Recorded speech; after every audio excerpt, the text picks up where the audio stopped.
بات سمجھنی بھی ہے، سیکھنی بھی ہے، اور جہاں موقع ملے سمجھانی بھی ہے، سکھانی بھی ہے، اور اس پر عمل ضرور کرنا ہے۔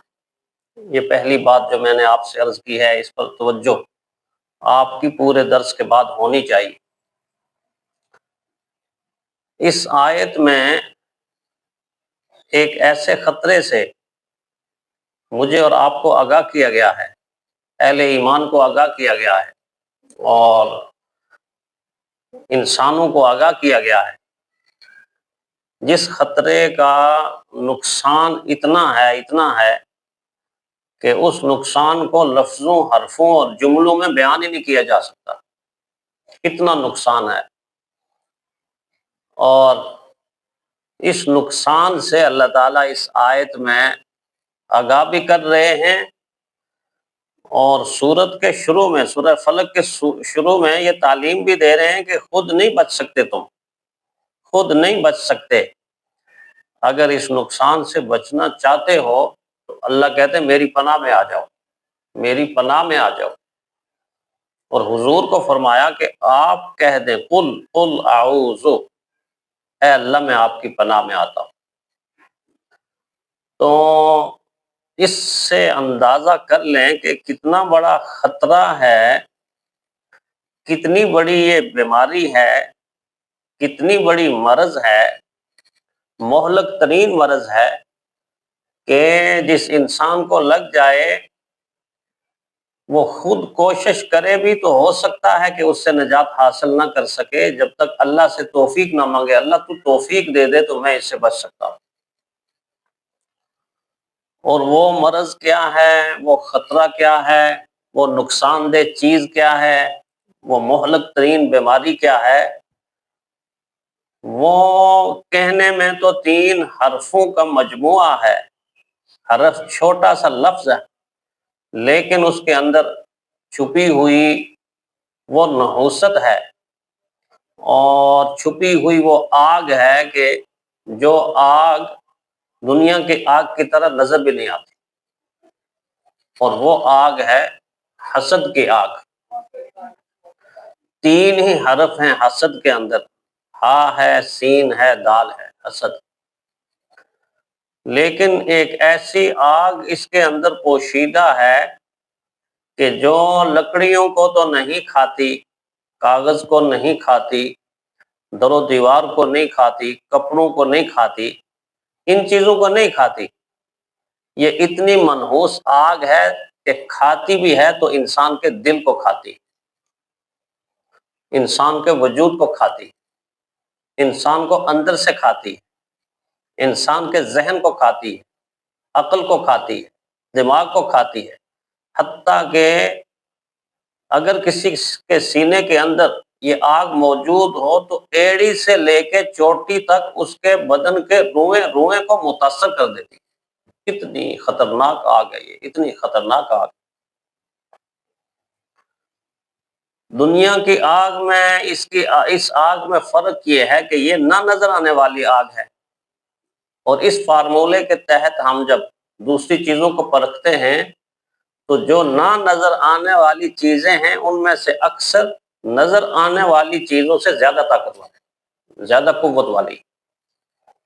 دیکھیں انسان ہمیں نظر آتا ہے، انسان طاقت والا ہے، قوت والا ہے، انسان کے اندر انرجی ہے، لیکن اس انسان سے زیادہ وہ مخلوق جو ہمیں نظر نہیں آتی وہ اس سے کہیں زیادہ طاقتور ہے۔ جن انسان سے زیادہ طاقتور ہے، بہت بڑی طاقت ہے جنات کی۔ اسی طرح فرشتے جو نظر نہیں آتے، فرشتوں کی طاقت انسان سے کہیں زیادہ ہے۔ دونوں مخلوقات کو آپ دیکھ لیں کہ نظر نہیں آتی، لیکن قوت کے لحاظ سے، طاقت کے لحاظ سے وہ نظر آنے والی مخلوقات سے کہیں زیادہ ہے۔ آسمانی بجلی پہلے نظر نہیں آتی، لیکن جب بادل کڑکتا ہے اور چمک زمین پر پڑتی ہے تو ایک طرف سے کڑک کی وہ قوت اور دوسری طرف اس کی چمک کی طاقت، انسان کا دل دہل جاتا ہے، نظر نہیں آتی۔ آنن فانن چمکتی ہے، آنن فانن بادل گرجتا ہے، کڑک آتی ہے۔ تو نظر آنے والی چیزوں سے بعض مرتبہ وہ چیزیں جو نظر نہیں آتی وہ زیادہ طاقتور ہوتی۔ میرے کہنے کا مقصد یہ ہے کہ دنیا کی آگ کے اندر بھی بہت بڑی جلن ہے اور حدت ہے، حرارت ہے، اور اس میں بھی بڑا خطرہ ہے کہ بعض دفعہ آؤٹ آف کنٹرول جب ہو جائے تو شہروں کے شہر چل جاتے۔ جنگل میں جب آگ لگتی ہے تو بڑا مشکل ہے کنٹرول کرنا۔ افریقہ کے جنگلات میں جب آگ لگتی ہے تو ہیلی کاپٹر کے ذریعے پانی گرا گرا کے امریکہ کے اندر جب آگ لگتی ہے بڑی مشکل سے اس کو کنٹرول کیا جاتا ہے۔ اس لیے مشہور ہے نا کہ جنگل کی آگ بہت جلدی پھیل جاتی ہے، جنگل کی آگ کی طرح اس بات کو پھیلا دو، لوگ کہتے ہیں۔ تو دنیا کی آگ بھی آؤٹ آف کنٹرول ہو جائے تو بڑا نقصان کرتی ہے۔ مارکیٹوں کی مارکیٹیں جل جاتی ہیں، پلازوں کے پلازے جل جاتے ہیں، مکانات جلتے ہیں، دکانیں جلتی ہیں، لیکن اس نقصان سے زیادہ نقصان حسد کی آگ کرتی ہے کہ جو چھپی ہوئی ہے اور نظر ہی نہیں آتی۔ اس لیے کہ دنیا کے آگ کے جلانے سے دنیا ہی کا نقصان ہوتا ہے، اور حسد کی آگ کے اندر جلنے والے کے ایمان کا نقصان ہوتا ہے۔ تو دنیا کے نقصان سے تو بہت زیادہ ایمان کا نقصان ہے۔ ایمان تو سب سے بڑی نعمت ہے، اگر اس کو نقصان پہنچ رہا ہے تو پھر اس سے بڑا نقصان اور کیا ہے۔ نہ صرف یہ کہ ایمان کا نقصان، ایمان کے ساتھ ساتھ آخرت کا نقصان ہے، اور آخرت کے نقصان کے ساتھ ساتھ پھر دنیا کا نقصان بھی ہے کہ دنیا میں بھی حسد کرنے والا انسان کبھی بھی چین کی نیند سو نہیں سکتا، آرام کی نیند سو نہیں سکتا۔ دنیا کے ہر نعمت اس کو میسر ہو، پھر بھی آرام، چین، سکون اور اطمینان کی دولت سے وہ محروم ہے۔ کتنا بڑا نقصان ہے حسد کی آگ میں، کتنا بڑا نقصان ہے۔ اس لیے اس صورت میں سکھایا یہ گیا کہ پناہ مانگو۔ چند چیزوں سے پناہ کا ذکر ہے، ان کا میں ذکر نہیں کر رہا، صرف اس کا ذکر کر رہا۔ اے اللہ حسد سے پاک ہمیں سینہ دے دے، دعا کریں اللہ تعالیٰ سے۔ اے اللہ حسد کی برائی سے ہمیں بچا لے، یہ سکھایا گیا اس صورت کے اندر۔ اے اللہ حسد کی نحوست اور حسد کی آگ اور اس کی حدت اور شدت سے ہمیں بچا لے، ایک تو دعا کرے، اور دوسری بات یہ سمجھے کہ یہ گناہ اتنا مہلک ترین گناہ کہ یہ وہاں پہ ہوا جہاں پہ گناہ کا تصور ہی کوئی نہیں ہے، تصور ہی کوئی نہیں۔ جنت کی سرزمین کے اوپر گناہ کا تصور ہی کوئی نہیں کرتا، اور نہ جنت میں کوئی گناہ ہوگا۔ آسمانوں کی دنیا میں سب سے پہلا گناہ جو جنت کی سرزمین پہ ہوا، اور اس گناہ کا مرتکب کون ہوا؟ شیطان۔ شیطان مرتکب، شیطان نے میرے اور آپ کے دادا، ہمارے والد، ساری انسانیت کے والد حضرت آدم اور حضرت حوا سے حسد کیا، اور حسد کی بنیاد پر اس نے اللہ تعالیٰ کی نافرمانی کی۔ تو حسد وہ پہلا گناہ ہے جو آسمانوں کی دنیا میں ہوا۔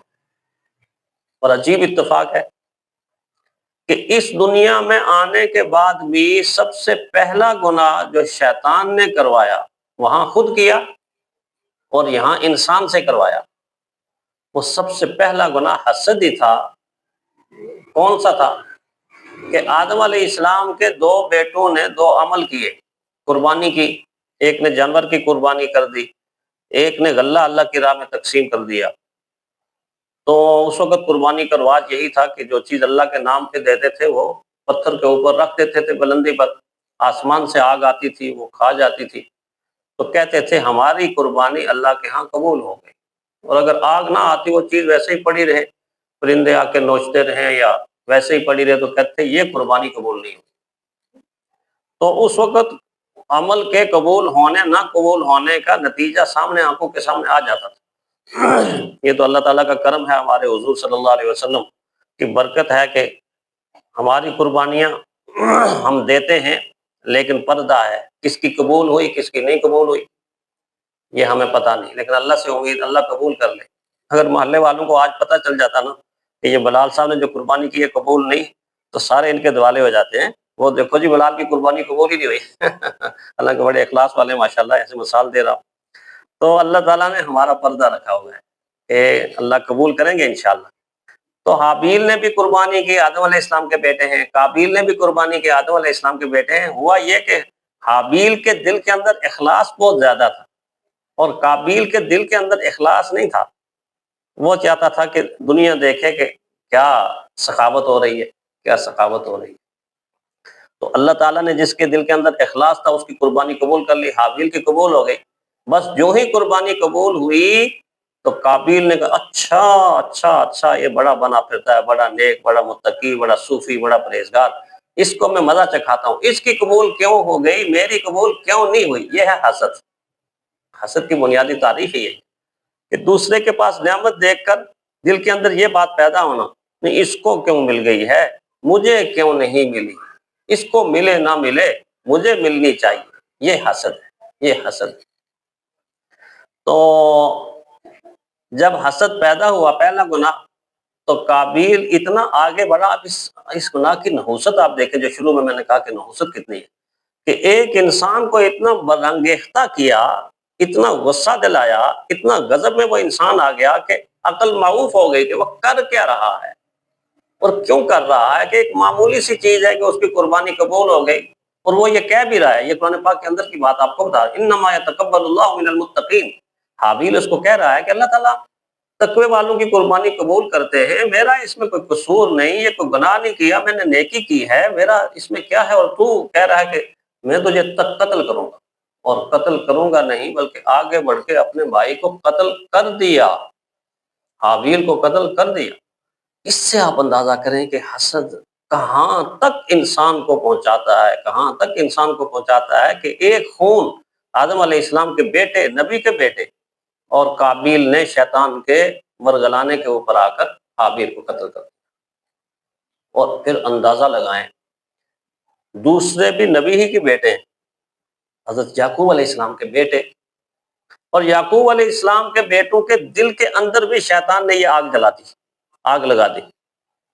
اور بات کتنی سی تھی، اتنی معمولی، یعنی حسد معمولی بات کو اتنا بڑھا چڑھا کے انسان کے ذہن اور دل اور دماغ کے اندر ایک طوفان پیدا کرتا ہے کہ انسان سوچنے سے عاری ہو جاتا ہے، کنفیوز ہو جاتا ہے۔ اور کیا سوچا انہوں نے، یعقوب علیہ السلام کے بیٹوں نے، یہ یوسف چھوٹا ہے، ابو اس سے لاڈ زیادہ کیوں کرتے، پیار زیادہ کیوں کرتے؟ بس بات تو اتنی سی تھی۔ حالانکہ لاڈ پیار زیادہ اتنا نہیں تھا، وجہ یہ تھی کہ چھوٹا بچہ توجہ کا زیادہ مستحق ہوتا ہے۔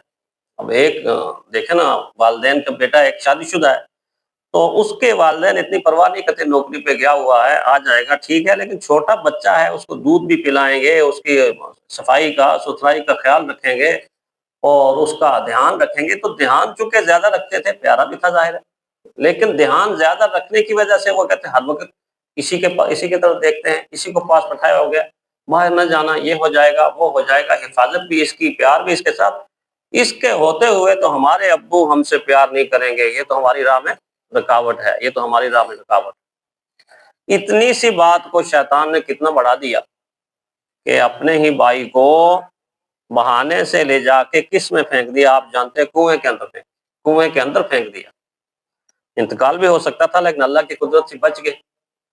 تو میں عرض یہ کر رہا ہوں کہ دیکھیں، پہلے شیطان نے خود یہ گناہ کیا، پھر آدم علیہ السلام کے بیٹے قابیل سے کروایا، پھر یعقوب علیہ السلام کے بیٹوں کی پوری جماعت سے کروا دیا۔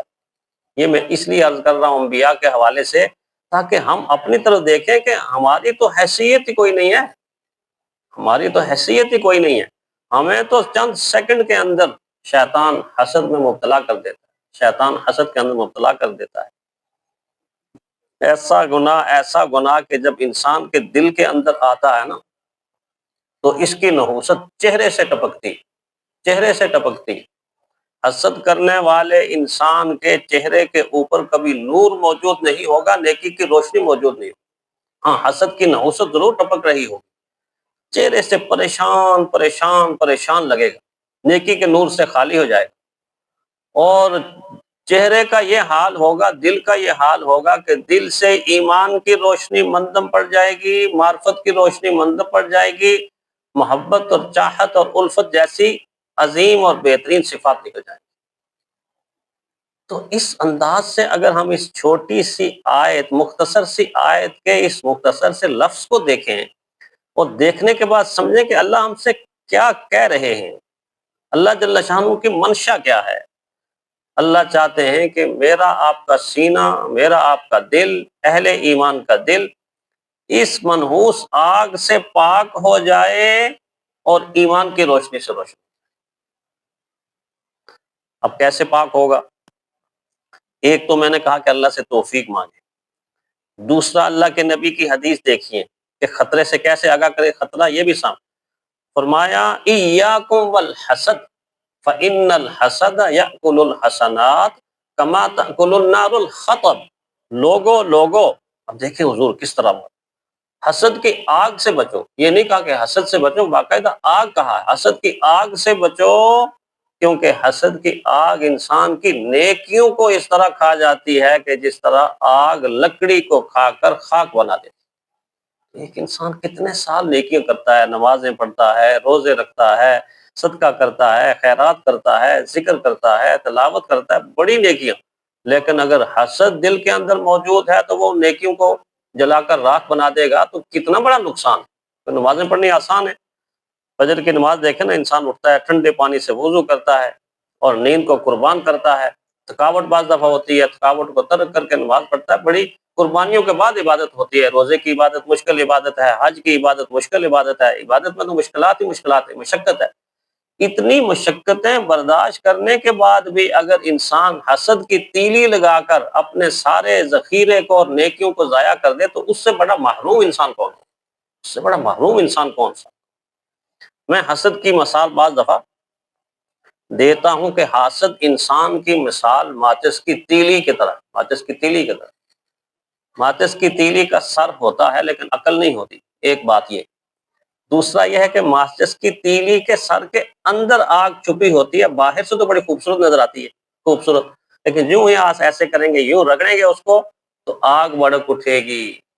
حاسد انسان بھی بالکل ایسا ہی ہے، ایسا ہی ہوتا ہے، اس کے دل کے اندر آگ ہوتی ہے، تھوڑا سی کو بات ہو جائے وہ آگ بڑک کے باہر آ جاتی ہے اور آگ بڑک جاتی ہے۔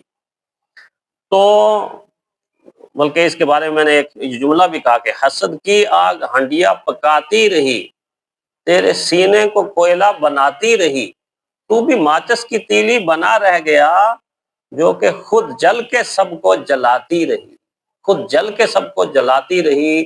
ماچس کی تیلی اس وقت تک گھاس کے ایک تنکے کو بھی نہیں جلا سکتی جب تک پہلے خود نہ جلے۔ تو اس کا مطلب یہ ہے کہ حاسد پہلے خود جلتا ہے اور پھر دوسرے کو نقصان پہنچاتا ہے۔ ایسا گناہ انسان کیوں کرے کہ جس کے اندر خود جلتا رہے انسان؟ اس کے چھوڑنے کے اوپر اور اس سے دور رہنے کے اوپر انعام کتنا ہے، بس یہ بات کہہ کے میں ختم کرتا ہوں۔ انعام اتنا بڑا ہے کہ ہم سوچ بھی نہیں سکتے۔ اللہ کے نبی کی مجلس صحابہ کی لگی ہوئی، ایک آدمی آ رہا ہے وضو کر کے تازہ تازہ، چہرے سے پانی کے قطرے ٹپک رہے ہیں، اور اس کے آنے سے پہلے ہی اللہ کے نبی نے صحابہ، ایک آدمی آ رہا ہے، ایک آدمی آ رہا ہے جس نے جنتی انسان کو دیکھنا اس کو دیکھ لیا۔ صحابہ بڑے عجیب انداز سے اس کی طرف دیکھنے لگے کہ یار یہ وہ خوش قسمت ہے، خوش نصیب ہے کہ جن کی جنت کی خوشخبری حضور سنا رہے ہیں۔ دیکھا، آئے اور آ کر مجلس میں بیٹھ گئے۔